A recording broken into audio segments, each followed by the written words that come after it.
ನೋಡಿದ್ವಿ. ಅಲ್ಲಿ ಶಿಷ್ಯನ ಒಂದು ಪ್ರಶ್ನೆ ಏನ್ ಕೇಳಿದ್ನಂದ್ರ, ಮಾಯೆ ಅನ್ನೋದ್ ಹೆಂಗ್ ಸೃಷ್ಟಿ ಆತು, ಅದನ್ನ ಯಾರು ಸೃಷ್ಟಿ ಮಾಡಿದ್ರು, ಈ ದೇವರುಗಳನ್ನೆಲ್ಲ ಯಾರು ಸೃಷ್ಟಿ ಮಾಡಿದ್ರು, ಮತ್ತೆ ಹಂಗಾರೆ ಈ ದೇಹಗಳೆಲ್ಲ ಹೆಂಗ್ ಸೃಷ್ಟಿ ಆದವು, ವೇದಗಳೆಲ್ಲ ಹೆಂಗ್ ಸೃಷ್ಟಿ ಆದವು, ದೇಹದಿಂದನ ವೇದಗಳು ಸೃಷ್ಟಿ ಆದವು ಅಂತ ಹೇಳ್ತೀರಿ. ಹಂಗಂದ್ರ ದೇಹ ಹೆಂಗ್ ಸೃಷ್ಟಿ ಆತು, ಈ ದೇವತೆಗಳನ್ನ, ಎಲ್ಲಾ ದೇವತೆಗಳನ್ನ, ಅನೇಕ ದೇವತೆಗಳನ್ನ ವೇದಗಳೊಳಗ ಹೇಳಿದಾರ. ಮತ್ತ ಆ ದೇವತೆಗಳೆಲ್ಲ ಹೆಂಗ್ ಸೃಷ್ಟಿ ಆದ್ರು ಅಂತೇಳಿ ಆ ಶಿಷ್ಯ ಗುರುವನ್ನ ಪ್ರಶ್ನೆ ಕೇಳ್ತಾನೆ. ಅದಕ್ಕೆ ಅವ್ರ ಏನ್ ಹೇಳ್ತಾರ, ಇದನ್ನು ಹೆಂಗ ಸೃಷ್ಟಿ ಆತು, ಹೆಂಗ ಎಲ್ಲವೂ ಬರ್ದಿಟ್ಟೇನ್ರಿಪ್ಪ, ಅದನ್ನ ಒಂದ್ ದಿವಸ ಓದೋನಂತ. ಸೃಷ್ಟಿ ಕ್ರಮ ಹೇಳ್ಯಾರ. ಮೂಲ ತಿಳ್ಕೊಳ್ಳೋದೇನಂದ್ರ, ಆತ್ಮನಿಂದನ ಇದು ಕಲ್ಪನಾದಿಂದನ ತಯಾರಾಗ್ಯಾವ. ಅಲ್ಲ, ಟೋಟಲ್ ಹೇಳ್ತೇನೆ ನಾನೀಗ. ಟೋಟಲ್ ತಿಳ್ಕೊಳ್ಳೋದೇನು, ಏನೇನು ಉತ್ಪತ್ತಿ ಆದವು ಅವು ಎಲ್ಲ ಕಲ್ಪನಾ. ಯಾಕ ಕಲ್ಪನಾ ಅಂದ್ರ, ಇವು ಮಾಯಾನ ಸುಳ್ಳು ಅಂದಾಗ ಎಲ್ಲವೂ ಸುಳ್ಳಾದವು. ಆದರೂ ಈ ಕ್ರಮಗಳನ್ನ ಮುಮುಕ್ಷುಗಳಿಗೆ ತಿಳಿಸಕ ಈಗ ಎಲ್ಲವೂ ಜಡ ಅದಾವು, ಏನು ಉತ್ಪತ್ತಿ ಮಾಡಾಕ್ ಬರ್ತತಿ? ಯಾವ ಜಡ ಇದ್ದದ್ದು ಉತ್ಪತ್ತಿ ಮಾಡ್ತಾವ? ಅದ್ ಹೆಂಗ ಸಾಧ್ಯ ಐತಿ? ಅದಕ್ಕ ಅಜಡ ಆತ್ಮ ಬ್ರಹ್ಮ, ಆ ಬ್ರಹ್ಮನಿಂದ ಕಲ್ಪಿಸಿ ಹೇಳಿದವು ಇವೆಲ್ಲವೂ. ಚೇತನ ಸ್ವರೂಪ ಆತ್ಮ ಒಂದ ಸತ್ಯ, ಉಳಿದದ್ದು ಎಲ್ಲ ತಿಳ್ಸಾಕ್ ಹೇಳಿದು. ಹೇಳ್ರಿಪ್ಪ ಇನ್ನು. ಶರಣರು ಅಜ್ಜಿ, ಇಲ್ಲಿ ಶಿಷ್ಯನ ಆ ರೀತಿಯಾಗಿ ಗುರುಗಳನ್ನ ಪ್ರಶ್ನೆ ಕೇಳ್ತಾನೆ. ಮತ್ ಇವೆಲ್ಲ ಹೆಂಗ್ ಸೃಷ್ಟಿ ಆದವು, ದೇಹ ಯಾತ್ರಿಂದ ಆಯ್ತು, ದೇವತೆಗಳು ಯಾವ ರೀತಿಯಲ್ಲಿ ಪ್ರಕಟ ಆದ್ರು, ಇದನ್ನ ಈ ರೀತಿಯಾಗಿ ಆ ಶಿಷ್ಯನ ಪ್ರಶ್ನೆ ಕೇಳಿದ್ಕ ಗುರುಗಳು ಏನ್ ಹೇಳ್ತಾರ ನೋಡಿ. 20-25 ಈ ಪ್ರತೀತಿಯನ್ನು ನೋಡ ಹೋದರೆ ಬಿರಿ ಬಂದು ಎಲ್ಲವೂ ವಿಸ್ತಳಿತವಾಗಿ ಬಿಡುವುದು, ವಿಚಾರ ಹಾಕುವುದರಲ್ಲಿಯೇ ಎಲ್ಲಾ ವೇಳೆ ಹೋಗುವುದು. ನೀವೇನಾರ ಇದು ಅದು ಹೆಂಗ್ ಸೃಷ್ಟಿ ಆತು, ಇದು ಹೆಂಗ್ ಸೃಷ್ಟಿ ಆತು, ಅದರಿಂದ ಇದು ಸೃಷ್ಟಿ ಆತು, ಇದರಿಂದ ಅದು ಸೃಷ್ಟಿ ಆತ ಅಂತ ವಿಚಾರ ಮಾಡಕ್ ಹೋದ್ರ ನಿಮ್ಮ ಈ ಮಾನವನಾಗಿ ಹುಟ್ಟಿರ್ತಕ್ಕಂಥ ಈ ಅಮೂಲ್ಯವಾದ ಸಮಯ ಬರೀ ಇದ್ರಾಗ ವಿಚಾರ ಮಾಡೋದ್ರೊಳಗ ಹೋಗ್ಬಿಡ್ತದೆ. ಜನರ ಭಾವನೆ ಮತ್ತು ಶಾಸ್ತ್ರ ಸಿದ್ಧಾಂತಗಳು ತರತರವಾಗಿ ಇದ್ದುದರಿಂದ ಅವುಗಳಿಂದಲೇನು ಒಂದು ಅನುಭವದ ಪ್ರತೀತಿ ಬರಲಾರದು. ಈ ಜನಗಳು ಭಿನ್ನ ಭಿನ್ನವಾಗಿ ಹೇಳ್ತಾರ. ಬ್ರಹ್ಮ ಸೃಷ್ಟಿ ಮಾಡ್ದ ಅಂತ ಒಬ್ರು ಹೇಳಿದ್ರೆ, ಮತ್ ಬ್ರಹ್ಮನ ಸೃಷ್ಟಿ ಮಾಡಿದಾರೆ ಯಾರು ಅಂತ ಕೇಳ್ತಾರ. ವಿಷ್ಣು ಪಾಲನೆ ಮಾಡ್ತಾನಂದ್ರ ಹಂಗಾರ ವಿಷ್ಣು ಪಾಲನೆ ಮಾಡ್ದೇನೆ ಯಾರು ಅಂತ ಕೇಳ್ತಾರ. ಹಂಗಾರ ವಿಷ್ಣು ಪಾಲನೆ ಮಾಡ್ತಾನೆ ಅನ್ನೋದಾದ್ರೆ ಇಲ್ಲಿವರೆಗೆ ಅಜ್ಞಾನದಿಂದ ಸತ್ ಹೋದ್ರಲ್ಲ, ಅವ್ರನ್ನೆಲ್ಲ ಯಾಕೆ ಪಾಲನೆ ಮಾಡ್ಲಿಲ್ಲ ಅಂತ ಕೇಳ್ತಾರ. ಈಗ ರುದ್ರ ಎಲ್ಲರನ್ನೂ ಲಯ ಮಾಡ್ತಾನ ಅನ್ನೋದಾದ್ರ ರುದ್ರನ್ನ ಯಾರು ಲಯ ಮಾಡೋರು ಅಂತ ಕೇಳ್ತಾರ. ಇದ್ರೊಳಗೆ ವಿಚಾರ ಮಾಡಕ್ ಹೋದ್ರ ಇದು ಒಂದು ಕೂಡ ಪ್ರತೀತಿಗೆ ಬರಲಾರದು, ಒಂದು ಕೂಡ ಸತ್ಯವಿರಲಾರದು. ಇನ್ನ ಶಾಸ್ತ್ರದ ಬಿಡೆ ಹಿಡಿಯಬೇಕೆ, ಅದರಿಂದ ಈ ತೊಡಕು ಬಿಡಲಾರದು. ನೀನ್ ಏನಾರ ಶಾಸ್ತ್ರದಾಗ ಹುಡ್ಕಕ್ ಹೋಗ್ತಾನೆ, ಆ ಗ್ರಂಥದಾಗ ಹೇಳಿದಾರಂತ ಹುಡ್ಕಕ್ ಹೋಗ್ತಾನೆ, ಈ ಗ್ರಂಥದಾಗ ಹೇಳಿದಾರಂತ ಹುಡ್ಕಕ್ ಹೋಗ್ತಾನೆ ಅಂದ್ರ ಇವು ಯಾವ ಗ್ರಂಥಗಳು ನಿನ್ನ ಸಂಶಯವನ್ನು ನಿವಾರಣೆ ಮಾಡಲಾರವು. ಯಾಕಂದ್ರ ಇವು ಒಂದ್ಕೊಂದ್ ತಗಲ್ ಹಾಕ್ಯಂದ ತಳಕ್ ಹಾಕ್ಯಂದ ಹೇಳ್ತಾವು. ಅನುಭವಕ್ಕೆ ಬರುವಂತೆ ತೊಡಕನ್ನ ಬಿಚ್ಚ ಹೋಗಬೇಕೆ, ಅದರಿಂದ ಶಾಸ್ತ್ರವನ್ನ ಬಿಟ್ಟಂತಾಗುವುದು. ಅಲ್ಲಪ್ಪ, ಎಲ್ಲ ಶಾಸ್ತ್ರವನ್ನ ಬಿಟ್ಟು ನಿನ್ನ ಅನುಭವದಿಂದ ನೀನು ಇದನ್ನ ವಿಚಾರ ಮಾಡ್ಕೊಂತ ಹೊಕ್ಕಿ ಅನ್ನೋದಾದ್ರ ಹಂಗಾರ ಶಾಸ್ತ್ರ ಸುಳ್ಳೇನು?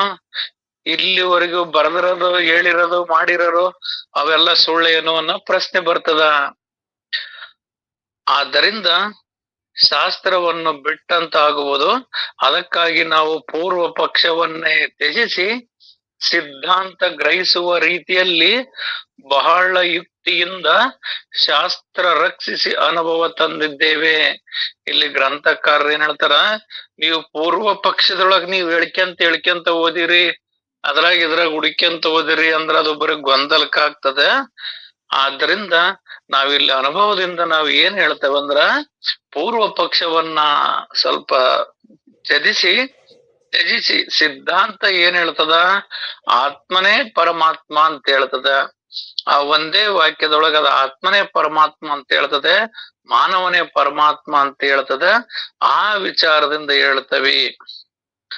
ಮತ್ತು ಒಂದೇ ವಾಕ್ಯದಿಂದ ಜಾಣ ಮೂರ್ಖರಿಬ್ಬರನ್ನು ಸಮಾಧಾನಗೊಳಿಸಿದ್ದೇವೆ. ಶಾಸ್ತ್ರದಲ್ಲಿಯೇ ಕೆಲವು ಸಂಗತಿಗಳು ಪೂರ್ವ ಪಕ್ಷವಿರುತ್ತವೆಂದು ಹೇಳಿರುತ್ತದಷ್ಟೇ, ಸುಳ್ಳಿಗೆ ಪೂರ್ವ ಪಕ್ಷವೆಂದು ಅನ್ನುವರು. ಇಲ್ಲಿ ಪೂರ್ವ ಪಕ್ಷ ಅಂತ ಯಾವ್ದಕ್ಕಂತಾರ ಅಂದ್ರ, ಸುಳ್ಳಿಗೆ ಪೂರ್ವ ಪಕ್ಷ ಅಂತಾರ. ಸುಳ್ಳು ಅಂದ್ರೆ ಯಾವುದು? ಮೊದಲು ಹುಟ್ಟಿದೇನೆ ಅನ್ನೋದ ಸುಳ್ಳು. ದೇಹ ಐತಿ ಅನ್ನೋದ ಮೊದಲನೇ ಸುಳ್ಳು. ಮತ್ ಈ ದೇಹ ಐತಿ ಅಂದ್ರ ನಾನು ಬದ್ಧನಿದ್ದೇನೆ, ನಾನು ಮುಕ್ತನಾಗ್ಬೇಕು, ನೀನ್ ಮುಕ್ತನ್ ಮಾಡ್ಬೇಕ ಅನ್ನೋದ ಮತ್ ಇನ್ನೊಂದ್ ಸುಳ್ಳು. ಇದನ್ ನೀನ್ ಮುಕ್ತನಾಗು, ನೀನ್ ಕರ್ಮ ಯಜ್ಞ ಯಾಗಾದಿಗಳನ್ನ ಮಾಡೋಣದು ಎಲ್ಲದು ಸುಳ್ಳೇ ಇರ್ತದ. ಇಲ್ಲಿ ಪೂರ್ವ ಪಕ್ಷ ಅಂದ್ರ ಅದು ಸುಳ್ಳಿನಿಂದನೇ ಕೂಡಿರುತ್ತದೆ. ಯಾಕಂದ್ರ ಸುಳ್ಳು ಅಂತ ಯಾಕೆ ಹೇಳ್ತಾರ ಅಂದ್ರ, ಅದು ಶಾಶ್ವತವಾಗಿ ಮೂರು ಕಾಲದಲ್ಲಿ ಇರುವಂತದ್ದಲ್ಲ.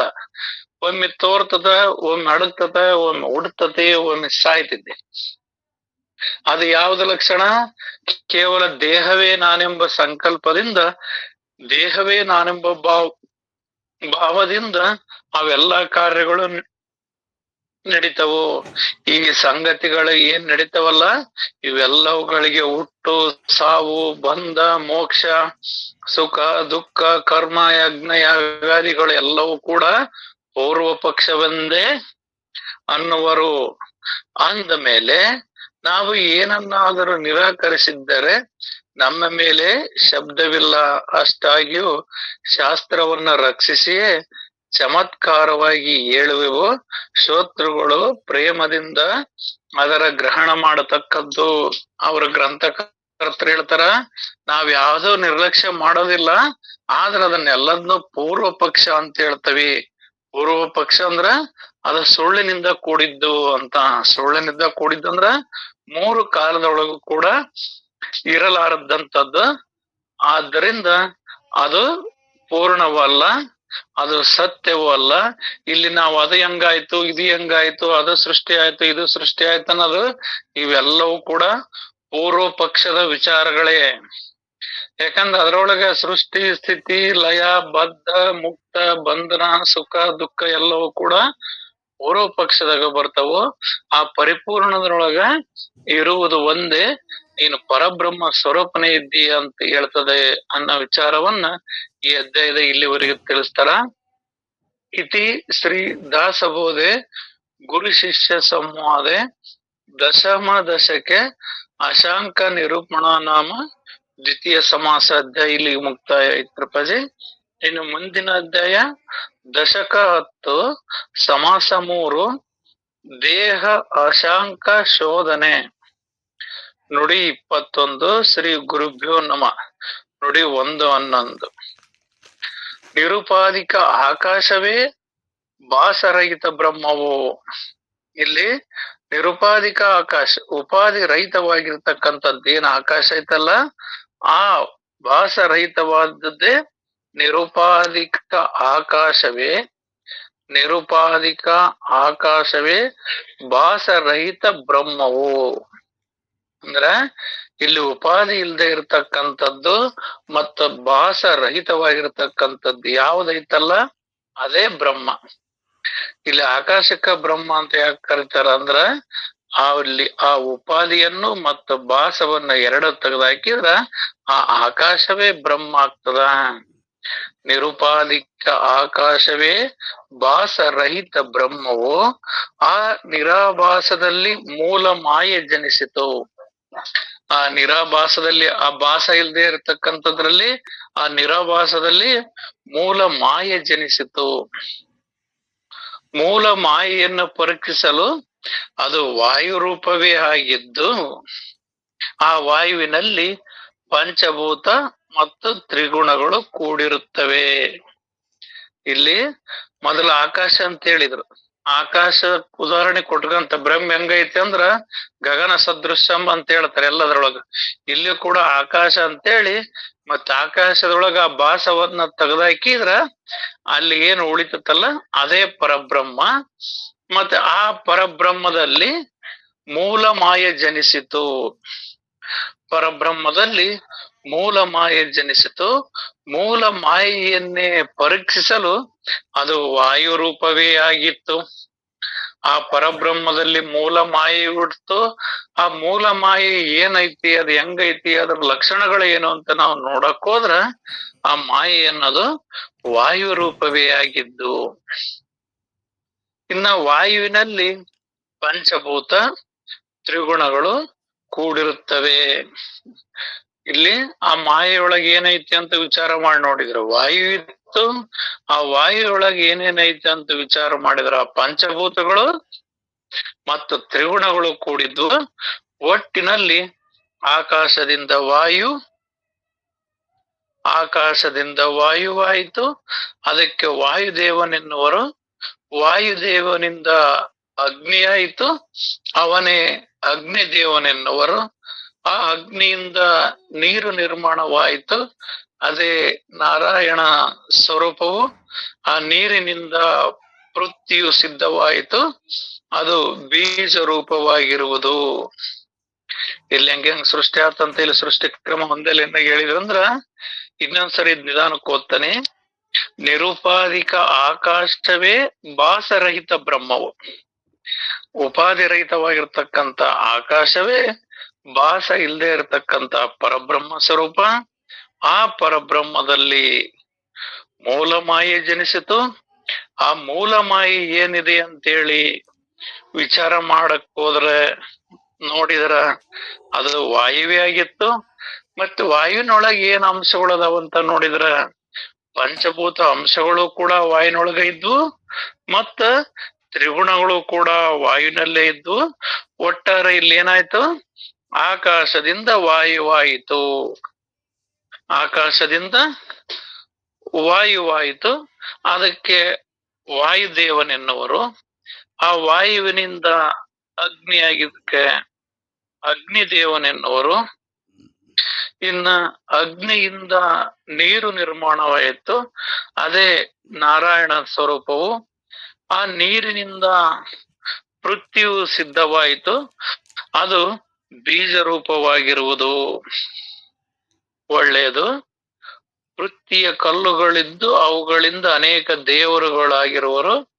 ಎಲ್ಲಾ ಕಡೆಯಲ್ಲೂ ಪಾಷಾಣ ದೇವರನ್ನೇ ಪ್ರತ್ಯಕ್ಷ ಕಾಣಬಹುದು. ಅಲ್ಲದೆ ತರತರದ ಕಟ್ಟಿಗೆಯ ಹಾಗೂ ಮಣ್ಣಿನ ದೇವರುಗಳು ಇರುತ್ತವೆ. ಹೀಗೆ ಸ್ಥೂಲ ಮೂರ್ತಿಗಳಿದ್ದರೂ ದೇವರೆಲ್ಲರ ವಾಸವು ಒಂದು ವಾಯುವಿನಲ್ಲಿಯೇ ಇರುತ್ತದೆ. ಅಂದ್ರ ಪಾಷಾಣ ಅಂದ್ರೇನ್ರಿ? ಪಾಷಾಣ ಅಂದ್ರೇನು? ಇದು ಪಾಷಾಣ ಅಂದ್ರ ಒಂದ್ ಶಬ್ದಾರ್ಥದಲ್ಲಿ ಇದು ವಿಷ ಅಂತ ಬರ್ತದ್ರಪ್ಪ. ಇದು ಇನ್ನೊಂದ್ ಅರ್ಥ ನನಗೆ ಅಷ್ಟು ಅನುಭವ ಸಾಲದ್ರಪ್ಪ, ಗೊತ್ತಿಲ್ಲ. ಪಾಷಾಣ ಅಂದ್ರೇನ್ಪ ಶಕನ? ಕಲ್ಲು ಮತ್ತ ಏನಂದ್ರು ಇವ್ರು ಓದಿದ್ರಲ್ಲ, ಪಾಷಾಣ ಕಲ್ಲು ಅನ್ಲಿಲ್ರಿ. ಪಾಷಾಣ ಅಂದ್ರೇನು, ಕಲ್ಲು ಅಂದ್ರೇನು? ಎರಡ ಹೇಳಿದಂಗ ಆಗ್ಲಿಲ್ಲ. ಹೇಳಿದ್ನಪ್ಪ. ಮತ್ತ ಅದು ಅರ್ಥ ಗೊತ್ತಿದ್ರ ಪಾಷಾಣ ಅಂತ ಹೇಳಿ ಅದಕ್ಕ ಕಲ್ಲು ಅಂತಾರ ಅಂತ ಹೇಳಿದ್ರ ತಿಳಿತೈತಿ. ಹ್ಞೂನ್ರಪ್ಪ. ಮತ್ತ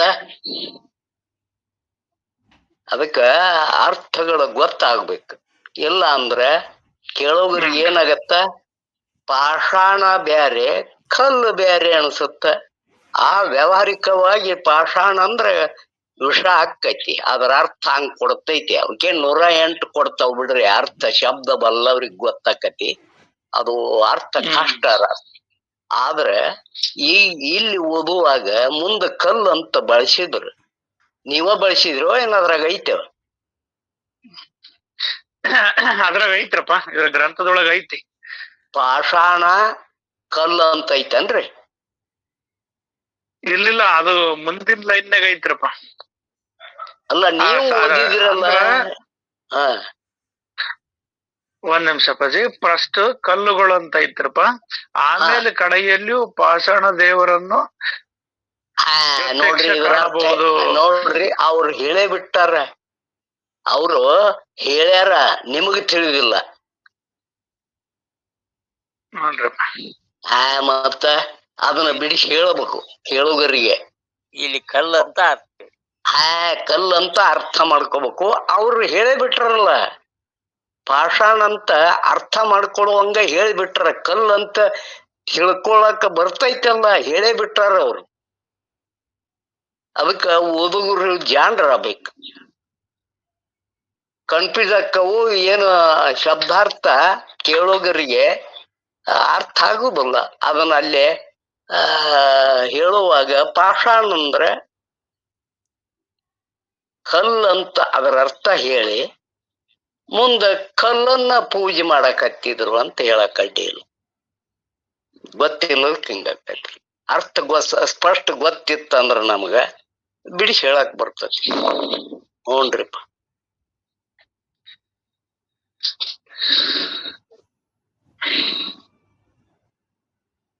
ಒಳ್ಳೆಯದು. ಪೃಥ್ವಿಯಲ್ಲಿ ಕಲ್ಲುಗಳಿದ್ದು ಅವುಗಳಿಂದ ಅನೇಕ ದೇವರುಗಳಾಗಿರುವರು. ಎಲ್ಲಾ ಕಡೆಯಲ್ಲಿಯೂ ಕಲ್ಲು ದೇವರನ್ನೇ ಪ್ರತ್ಯಕ್ಷ ಕಾಣಬಹುದು. ಅಲ್ಲದೆ ತರತರದ ಕಟ್ಟಿಗೆಯ ಹಾಗೂ ಮಣ್ಣಿನ ದೇವರುಗಳು ಇರುತ್ತವೆ. ಅಂದ್ರ ಹಿಂದೆ ಅವ್ರು ಪ್ರಶ್ನೆ ಕೇಳಿದ್ರಲ್ಲ, ನನಗೆ ಈ ಮಾನವರು ಹೆಂಗ್ ಸೃಷ್ಟಿ ಆದ್ರು, ಈ ದೇವರುಗಳು ಹೆಂಗ್ ಸೃಷ್ಟಿ ಆದವು, ಈ ಮಾಯೆ ಹೆಂಗ್ ಸೃಷ್ಟಿ ಆಯ್ತು ಅಂತ ಅವ್ರು ಪ್ರಶ್ನೆ ಕೇಳಿದ್ರಲ್ಲ, ಅದಕ್ಕೆ ಗುರುಗಳು ಉತ್ತರ ಏನ್ ಹೇಳಿದ್ರಂದ್ರ, ನಿರುಪಾಧಿಕ ಆಕಾಶವೇ ಆ ಭಾಸರಹಿತ ಬ್ರಹ್ಮವು, ಆ ಬ್ರಹ್ಮದೊಳಗಿಂದ ಮೂಲ ಮಾಯೆ ಆಯ್ತು, ಆ ಮಾಯೆಯಿಂದ ಗಾಳಿ ಆಯ್ತು, ಆ ಗಾಳಿಯೊಳಗ 5 ಭೂತಗಳು ಮತ್ತು 3 ಗುಣಗಳಾದವು. ಈ 5 ಭೂತಗಳಲ್ಲಿ ವಾಯುವಿನಿಂದ ಒಂದೊಂದು ಅಂಶದಿಂದ ಮೊದಲು ಆಕಾಶದಿಂದ ವಾಯು ಆಯ್ತು, ವಾಯುವಿನಿಂದ ಅಗ್ನಿ ಆಯ್ತು, ಅಗ್ನಿಯಿಂದ ನೀರಾಯ್ತು, ನೀರಿನಿಂದ ಪೃಥ್ವಿ ಆಯ್ತು, ಅಂದ್ರ ಮಣ್ಣಾಯ್ತು. ಇದ್ರಾಗ ಮತ್ ದೇವರುಗಳು ಇವು ಹಿಂಗ್ ಸೃಷ್ಟಿ ಆದವು 5 ಭೂತಗಳು. ಇದ್ರೊಳಗ ಕಲ್ಲುಗಳಿಂದ, ಮರಗಳಿಂದ, ಕಟ್ಟಿಗೆಯ ಹಾಗೂ ಮಣ್ಣಿನ ಅನೇಕ ದೇವರುಗಳು ಆದವು. ಹೀಗೆ ಸ್ಥೂಲ ಮೂರ್ತಿಗಳಿದ್ದರೂ ದೇವರೆಲ್ಲರ ವಾಸವು ಒಂದು ವಾಯುವಿನಲ್ಲಿಯೇ ಇರುತ್ತದೆ. ಅಂದ್ರ ಇಲ್ಲಿ ಹೆಂಗ ವಾಯು ಅಂಶದಿಂದನೇ ಎಲ್ಲಾ ದೇವರುಗಳಾಗ್ಲಿ ಮಾನವರಾಗ್ಲಿ ಎಲ್ಲರೂ ಸೃಷ್ಟಿಯಾದ್ರು ಅಂದ್ರ ಅರ್ಥಾತ್ ಆ ವಾಯುವಿನಲ್ಲಿಯೇ ಎಲ್ಲ ದೇವತೆಗಳು ಇರ್ತಾರ. ಎಲ್ಲ ದೇವತೆಗಳ ವಾಸಸ್ಥಾನವು ವಾಯುವಿನಲ್ಲಿಯೇ ಇರುತ್ತದೆ. ಅನೇಕ ಸ್ಥಳಗಳಲ್ಲಿ ದೇಶ ಭಿನ್ನತೆಯಿಂದ ಬೇರೆ ಬೇರೆ ಹೆಸರಿನಿಂದ ಕರೆಸಿಕೊಳ್ಳುವ ದೇವತೆ ಯಕ್ಷಿಣಿ, ಕಾತ್ಯಾಯಿನಿ, ಚಾಮುಂಡ, ಜಕಣಿ, ಮನವಾಣಿ ಮುಂತಾದ ಅನೇಕ ಶಕ್ತಿಗಳಿರುವವು. ಎಷ್ಟು ದೇವರು ಪುರುಷ ನಾಮದವೋ ಭೂತ ಕ್ಷುದ್ರ ದೇವತೆಗಳು ನಪಂಸಕ ನಾಮದವು ಇರುತ್ತವೆ. ಇಲ್ಲಿ ಆ ವಾಯುವಿನಿಂದ ಎಲ್ಲಾ ದೇವತೆಗಳು ಅದರ ಅದು ಅಂತ ಹೇಳ್ತತೆ. ಯಕ್ಷಿಣಿ, ಕಾತ್ಯಾಯಿನಿ, ಚಾಮುಂಡಿ, ಜಕಣಿ, ಮನವಾಣಿ ಮುಂತಾದ ಅನೇಕ ಶಕ್ತಿಗಳು ಏನೆಲ್ಲ ನಾವು ಕರಿತವೋ ಅವು ಎಲ್ಲಾ ಶಕ್ತಿಗಳು ಕೂಡ ವಾಯುವಿನಿಂದನೇ ಆಗಿರ್ತವು. ಇನ್ನ ಎಷ್ಟೋ ದೇವರು ಪುರುಷ ನಾಮದವು, ಅಂದ್ರ ದೇವರುಗಳು ಕೆಲವು ಸ್ತ್ರೀ ನಾಮದೊಳಗ ಕೆಲವು ಇದ್ರ, ಪುರುಷ ನಾಮದವು ಕೂಡ ಕೆಲವು ಇರ್ತವು. ಪುರುಷ ನಾಮದವು ಕೆಲವಿದ್ರ ಇನ್ನ ನಪಂಸಕ ನಾಮದವು ಇರ್ತವು. ನಪಂಸಕ ಅಂದ್ರ ಇತ್ತಾಗ ಸ್ತ್ರೀನೂ ಅಲ್ಲ ಪುರುಷನಲ್ಲದಂತ ನಾಮವು ಕೂಡ ಇರ್ತವು. ಸಾರಾಂಶ: ಜಗತ್ತಿನಲ್ಲಿ ದೇವತಾ ಕ್ಷುದ್ರದೇವ ಭೂತಗಳು ಲೆಕ್ಕವಿಲ್ಲದಷ್ಟು ಇರುತ್ತಿದ್ದು ಅವೆಲ್ಲವೂ ವಾಯು ರೂಪವೇ ಆಗಿವೆ. ಈ ಜಗತ್ತಿನೊಳಗ ಅನೇಕ ದೇವತೆಗಳು ಕರೀತಾರ, ಅನೇಕ ಹೆಸರು ಹೇಳ್ತಾರ. 33 ಕೋಟಿ ದೇವತೆಗಳು ಅಂತಾರ. ಅವ್ ಎಷ್ಟ್ ಕೋಟರ ಇರ್ಲಿ, ಅವ್ ಎಷ್ಟರ ಇರ್ಲಿ, ಅವೆಲ್ಲವೂ ಎದರಿಂದ ಆಗಿದಾವ ಅಂದ್ರ ಆ ವಾಯುವಿನಿಂದನೇ ಆಗಿದಾವ ಅನ್ನೋದನ್ನ ತಿಳಿಬೇಕಾಗ್ತದ. ಆ ದೇವತಾದಿಗಳು ಯಾವಾಗಲೂ ವಾಯು ರೂಪದಿಂದ ಇದ್ದು ಪ್ರಸಂಗಾನುಸಾರವಾಗಿ ಬೇಕಾದ ದೇಹ ಧರಿಸುವರು. ಎಲ್ಲರೂ ಗುಪ್ತ ಪ್ರಕಟವಾಗಬಲ್ಲರು. ಇಲ್ಲಿ ವಾಯುವಿನಿಂದನೇ ಸೃಷ್ಟಿಯಾಗಿರ್ತಕ್ಕಂಥ ಎಲ್ಲಾ ದೇವತೆಗಳು ಕೂಡ ಅವ್ರು ಗುಪ್ತವಾಗಿರ್ತಾರ. ಆ ವಾಯುವಿನಲ್ಲೇ ಇರ್ತಾರ. ತಮಗೆ ಯಾವಾಗ ಬೇಕಾಗ್ತದ ಅವಾಗ ಅವರು ಗುಪ್ತವಾಗಿ ಪ್ರಕಟ ಆಗ್ತಾರೆ. ಅವರೆಲ್ಲರೂ ವಾಯು ಸ್ವರೂಪದಿಂದಲೇ ಸಂಚರಿಸುವರು. ಹೀಗೆ ಜಗತ್ತನ್ನು ಪ್ರಕಾಶಿಸುವ ಜ್ಞಾನ ಕಲೆಯು ವಾಯುವಿನಲ್ಲೇ ವಾಸಿಸಿದೆ. ಅವ್ರ ಎಲ್ಲಾ ದೇವತೆಗಳು ಕೂಡ ಅವ್ರ ಆಕಾರ ರೂಪದೊಳಗೆ ನಮಗೆ ಕಾಣದೇ ಇದ್ರು ಕೂಡ ಆ ವಾಯುವಿನಿಂದನೇ ಎಲ್ಲ ಕಡೆಗೆ ಸಂಚರಿಸ್ತಾರ, ಎಲ್ಲ ಕಡೆಗೂ ವ್ಯಾಪಿಸಿರುವರು. ಆ ಜ್ಞಾನದ ಕಲೆ ಅನ್ನೋದು ಆ ವಾಯುವಿನಲ್ಲಿಯೇ ವಾಸಿಸಿದೆ. ಅಲ್ಲದೆ ಅನೇಕ ತರದ ವಾಸನಾ ತರಂಗಗಳು ಗಾಳಿಯಲ್ಲಿ ವಾಸವಾಗಿರುವವು. ಇಲ್ಲಿ ವಾಯುವಿನಲ್ಲೇ ಎಲ್ಲವೂ ಕೂಡ ಇರೋದು. ಅನೇಕ ವಾಸನಾ ತರಂಗಗಳಂದ್ರ ಏನ್ ನಮ್ಮ ವಾಸನೆಗಳು ಅಂತ ಹೇಳ್ತಲ್ಲ, ವಿಷಯ ವಾಸನೆಗಳಾಗ್ಲಿ ಯಾವುದೇ ವಾಸನೆಗಳಾಗ್ಲಿ ಅವೆಲ್ಲವೂ ಗಾಳಿಯಲ್ಲಿನೇ ಕೂಡ್ಕೊಂಡಿರ್ತಾವು. ಈಗ ನಾವು ಮಾತಾಡೋ ಶಬ್ದ ತರಂಗಗಳು ಕೂಡ ಅವು ಗಾಳಿಯಲ್ಲಿ ಇರ್ತಾವು. ಆ ದೇವತೆಗಳು ಅನ್ನೋದು ಕೂಡ ಗಾಳಿಯಲ್ಲೇ ಇರ್ತದ. ನೋಡಿ 12:21 ಆಕಾಶದಿಂದ ಜನಿಸಿದ ವಾಯು 2 ರೀತಿಯಿಂದ ಭಾಗ ಹೊಂದಿತು. ಇದನ್ನು ಸೂಕ್ಷ್ಮವಾಗಿ ವಿಚಾರ ಮಾಡಬೇಕು. ಆಕಾಶದಿಂದ ಏನು ವಾಯು ಉದಯವಾಯ್ತಂದ್ರ, ಈ ವಾಯು ಜನಿಸ್ತಂದ್ರ ಅದು 2 ರೀತಿಯಿಂದ ಭಾಗ ಹೊಂದಿತು. ಶ್ರೋತೃಗಳು ಇದನ್ನು ಸೂಕ್ಷ್ಮವಾಗಿ ವಿಚಾರ ಮಾಡಬೇಕು. ಒಂದು ಎಲ್ಲರಿಗೂ ಗೊತ್ತಿದ್ದ ಗಾಳಿಯು, ಮತ್ತೊಂದು ಗಾಳಿಯಲ್ಲಿಯ ಜ್ಞಾನ ಕಲೆಯು. ಅಂದ್ರ ಗಾಳಿ ಅಂದ್ರೆ ಒಂದು ಸಾಮಾನ್ಯ ಗಾಳಿ, ಇದೆಲ್ಲದು ಬೀಸ್ತತಿ, ನಾವು ಉಸಿರಾಡ್ತವಿ, ಮಾಡ್ತವಿ, ನೋಡ್ತವಿ. ಇದು ಒಂದು ಗಾಳಿ, ಇದು ಸಾಮಾನ್ಯ ಗಾಳಿ, ಇದು ಸೂಕ್ಷ್ಮವಾಗಿರ್ತಕ್ಕಂಥದ್ದು. ಇನ್ನೊಂದು ಗಾಳಿ ಏನ್ ಹೇಳ್ತತಿ 2 ರೀತಿ ಅಂದ್ರ, ಮತ್ತೊಂದು ಗಾಳಿಯಲ್ಲಿ ಜ್ಞಾನ ಕಲೆಯು. ದೇವತೆಗಳು ಆ ಜ್ಞಾನದುವೇ ಅಸಂಖ್ಯ ಮೂರ್ತಿಗಳಾಗಿವೆ. ಇಲ್ಲಿ 2 ರೀತಿ ಗಾಳಿ ಅಂದ್ರೆ ಒಂದು ಸಾಮಾನ್ಯ ಗಾಳಿ, ಇನ್ನೊಂದು ಆ ದೇವತೆಗಳದ ಗಾಳಿ ಅಂತ. ಕೆಲವ್ರು ಇದೇನು ಇದು ಸುಂಟ್ರ ಗಾಳಿ, ಇದು ದೇವ್ಗಾಳಿ, ಇದು ಮರಗಾಳಿ ಅಂತ ಏನಾನ ಹೇಳ್ತಿರ್ತಾರ. ಹಂಗ 2 ರೀತಿಯಾಗಿ ಗಾಳಿ ಇರ್ತತಿ ಅನ್ನೋ ವಿಚಾರವನ್ನ ಇಲ್ಲಿಗಿಷ್ಟ ತಿಳಿಸ್ತಾರ. ಇನ್ನು ಉಳಿದ ಭಾಗವನ್ನ ಮತ್ತೆ ನಾಳೆ ನೋಡೋಣ. ಎಲ್ಲರಿಗೂ ಶರಣಾರ್ಥಿ.